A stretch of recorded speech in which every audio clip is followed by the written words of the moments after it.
ইন্নাল হামদালিল্লাহ ওয়াসসালাতু ওয়াসসালামু আলা রাসূলিল্লাহ আম্মা বা'দ। আধুনিকতা এই শব্দটি আজ আমাদের জীবনে খুব পরিচিত, কিন্তু এর অর্থ কি আমরা ঠিকভাবে বুঝি? আজকের বাস্তবতা হলো অনেকেই আধুনিকতাকে মনে করছে অশ্লীলতা, বেহায়াপনা আর সীমাহীন স্বাধীনতা। আজ আমাদের পোশাকের স্বাধীনতা হারিয়ে যাচ্ছে। আজ আমাদের চলাফেরায় লজ্জাবোধ কমে যাচ্ছে। আর এসবকেই বলা হচ্ছে নতুন যুগের নতুন পরিচয়। কিন্তু প্রশ্ন হচ্ছে, এটাই কি সত্যিকারের আধুনিকতা? না, কখনোই না। আধুনিকতা মানে অশ্লীলতা নয়।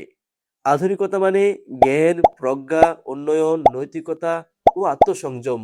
ইসলাম আমাদের যে জীবন ব্যবস্থা দিয়েছে সেটাই প্রকৃতপক্ষে সবচেয়ে পরিপূর্ণ ও সুষম।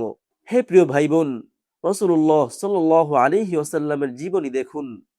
তিনি ছিলেন সর্বোচ্চ সভ্য, সর্বোচ্চ মার্জিত, সর্বোচ্চ উন্নত চরিত্রের অধিকারী। সাহাবায়ে কেরাম রাদিয়াল্লাহু আনহুমের জীবনী দেখুন। তারা জ্ঞান, নৈতিকতা, স্বাধীনতা সবকিছুতেই ছিলেন উন্নত। তারা শুধু আধুনিক ছিলেন না, বরং তারাই ছিলেন প্রকৃত অর্থে উন্নত ও পরিশীলিত মানুষ। আজ আমরা কোথায় দাঁড়িয়ে আছি?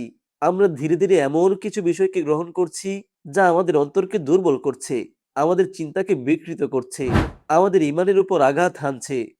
সোশ্যাল মিডিয়া, বিনোদনের নামে অশ্লীলতা, অপ্রয়োজনীয় প্রদর্শন, এসব কিছু ধীরে ধীরে আমাদের স্বাভাবিক চিন্তাকেই অস্বাভাবিক করে তুলছে।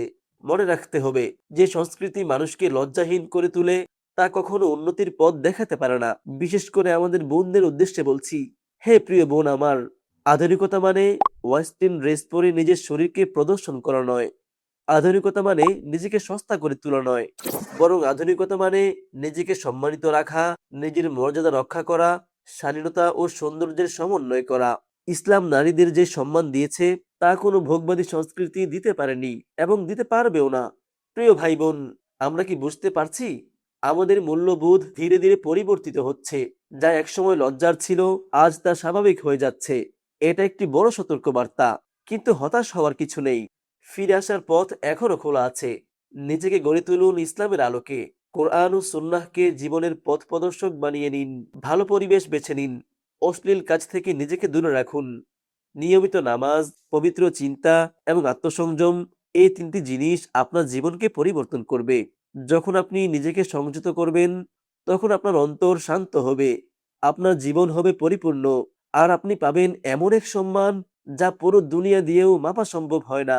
মনে রাখবেন, আধুনিকতা মানে পশ্চিমা সংস্কৃতি নয়। আধুনিকতা মানে নিজের মূল্যবোধ হারিয়ে ফেলা নয়।